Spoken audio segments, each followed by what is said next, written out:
Chapter 2. He who has accomplished his goal.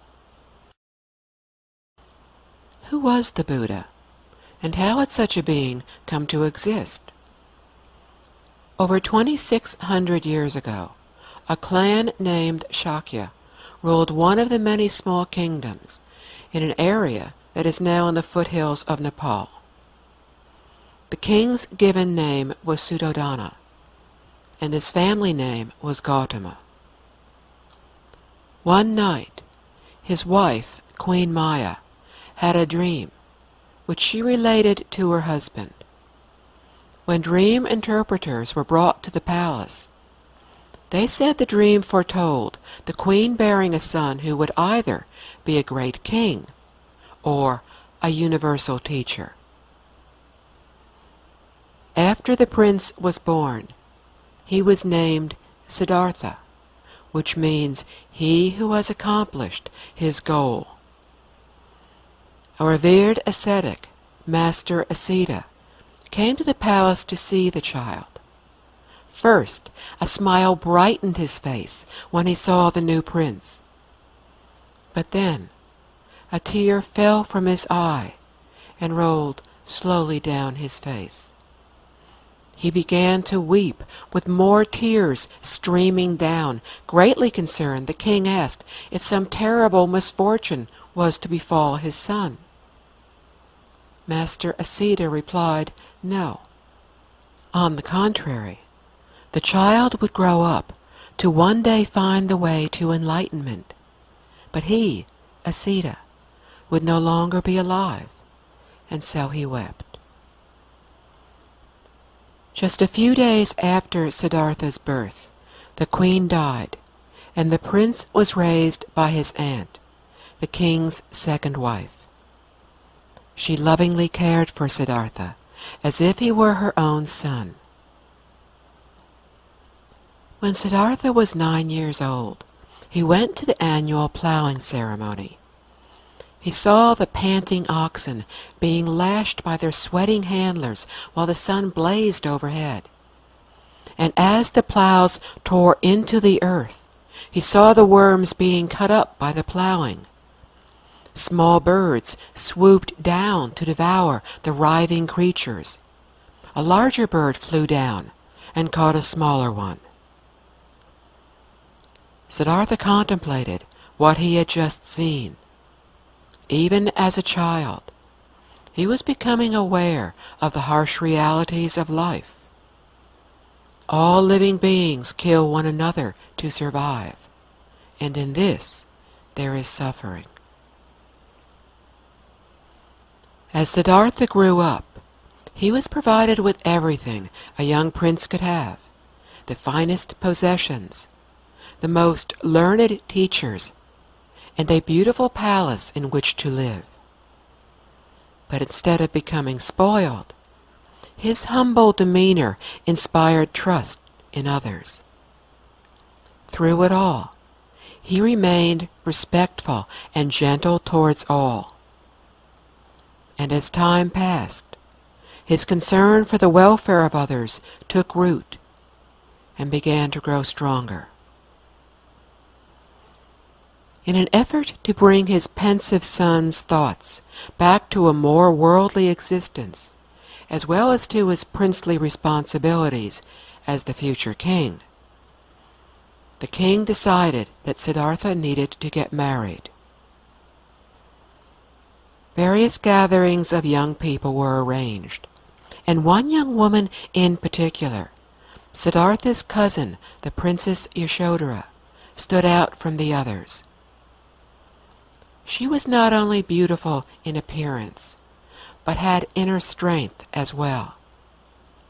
Like Siddhartha, she was thoughtful and cared deeply for those who suffered from poverty and illness.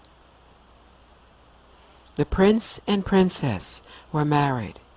They lived in 3 palaces. They enjoyed the summer in a palace made of cool marble. In the winter, they stayed warm in a palace made of fragrant wood. The monsoon season was passed comfortably in a brick palace with a high green tile roof.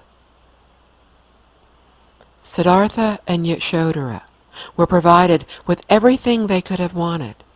They were privileged with the finest possessions. Musicians and dancers were housed in the palaces to entertain the royal couple. Then came the events that are known as the Four Sights. This account tells of how the sheltered prince is said to have encountered for the first time the reality of the universal hardships of old age, sickness, and death, in spite of his father's attempts to shield him from them. He also saw a monk, a religious seeker of truth, who radiated peace and serenity.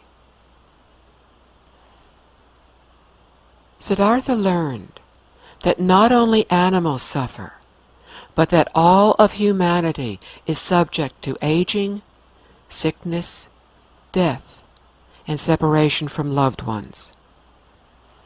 Siddhartha felt the pain and loss undergone by all beings, but he could do nothing to save his people from the inevitable pain that lay in their future. More and more, this gentle, contemplative young man found himself being drawn into this universal problem.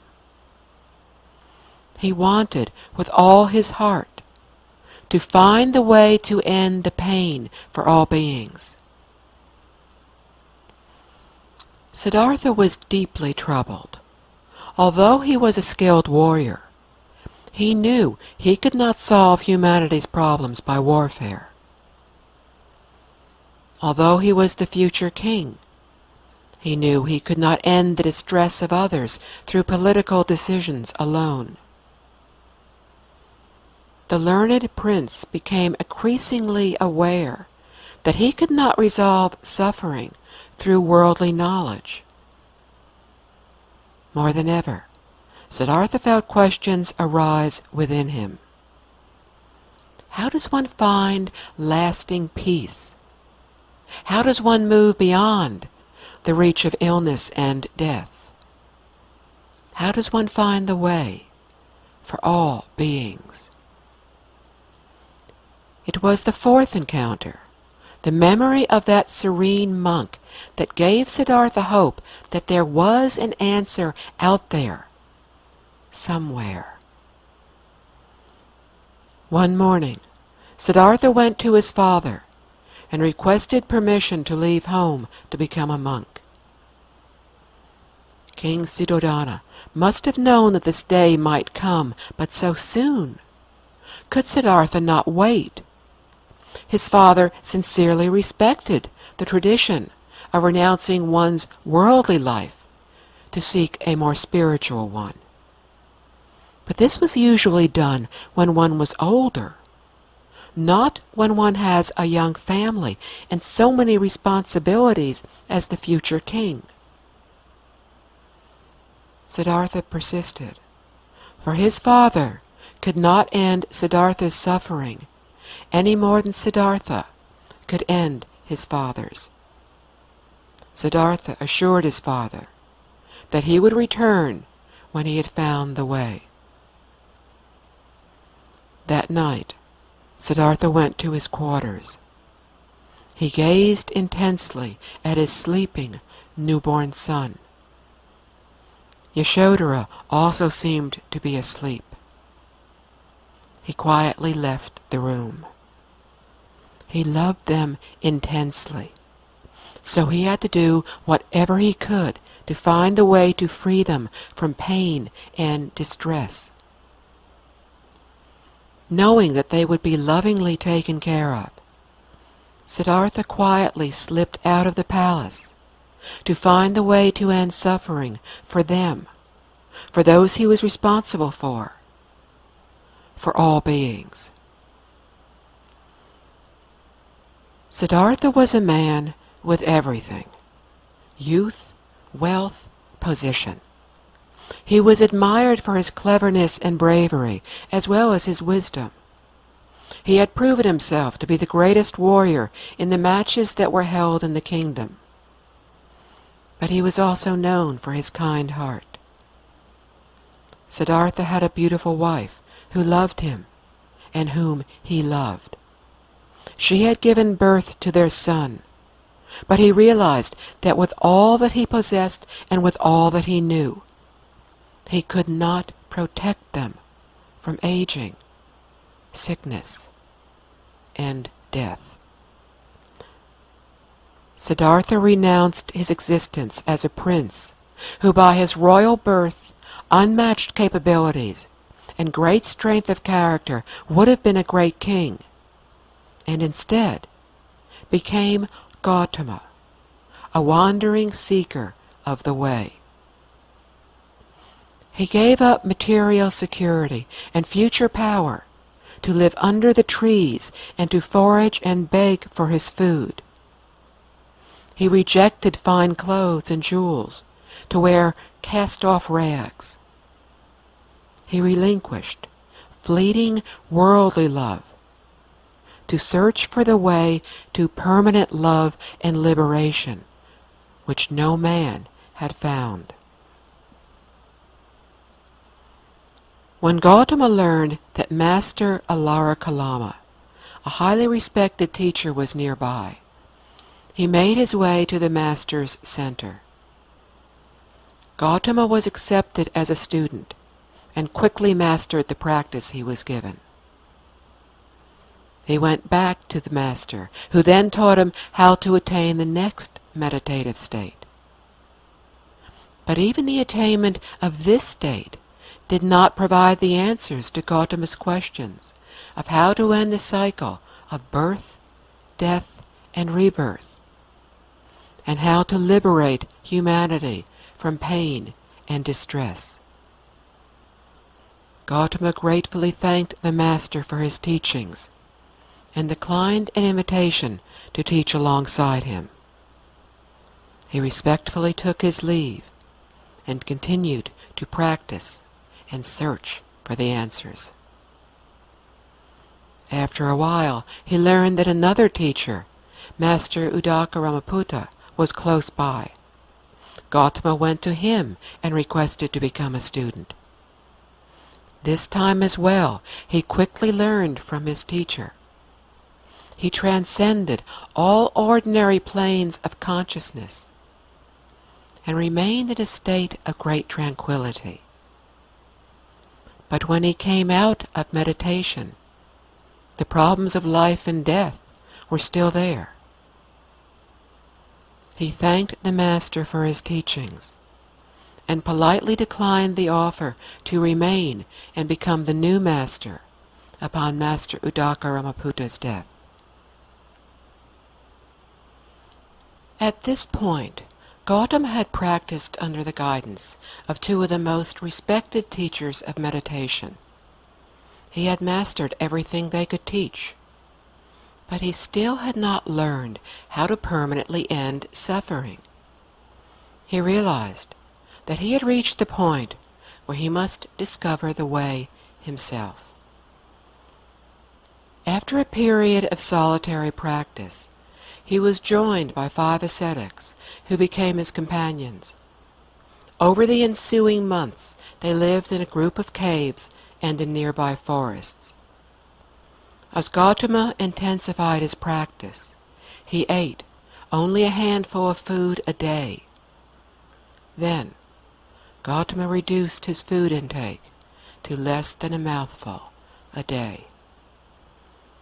He sat in meditation and ignored the blazing heat and freezing cold. His body became emaciated. His bones were as brittle as dry sticks. His ribs were like exposed rafters, and his vertebrae were like beads on a string. His eyes sank deep into his skull. His hair fell out at his touch. When he touched the skin on his stomach, he could feel his backbone. The 5 ascetics who were with him could not match his rigorous practice. Then, one day while meditating in a cemetery, Gautama suddenly realized that the traditional religious teachings, his attainment of elevated states of meditation, and his practice of extreme austerities had all failed to disclose the solution to end pain and distress for the benefit of all beings. If he died from all his exertions, what would he have accomplished for others? He thought of the peace that he had known in earlier meditations. Mind and body both needed to be healthy to be able to find the way to enlightenment. One's mind needed to be peaceful and focused. One's body needed to be strong and healthy. The next morning, Gautama went to the river to bathe.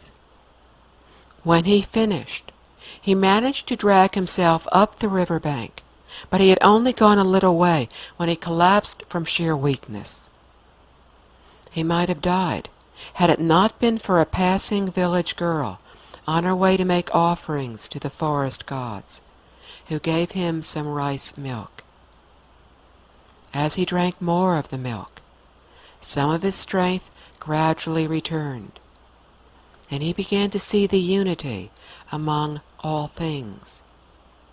Mind and body are one. The wisdom of the universe was to be found in each and every cell. Self-inflicted deprivation was not the answer. There was already enough pain in the world.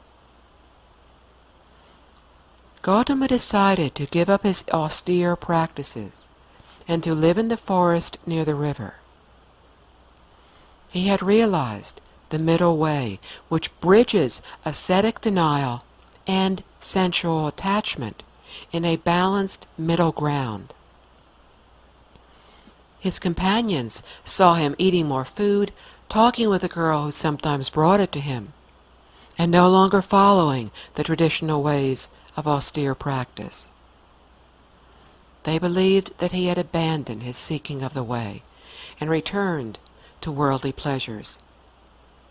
So the five left him, deeply disappointed at his seeming weakness and lack of resolve. Gautama continued to meditate alone. He realized that everything which came into existence, living and non-living, was interconnected to everything else. Nothing existed on its own. He also understood that nothing was permanent and that everything was changing continuously.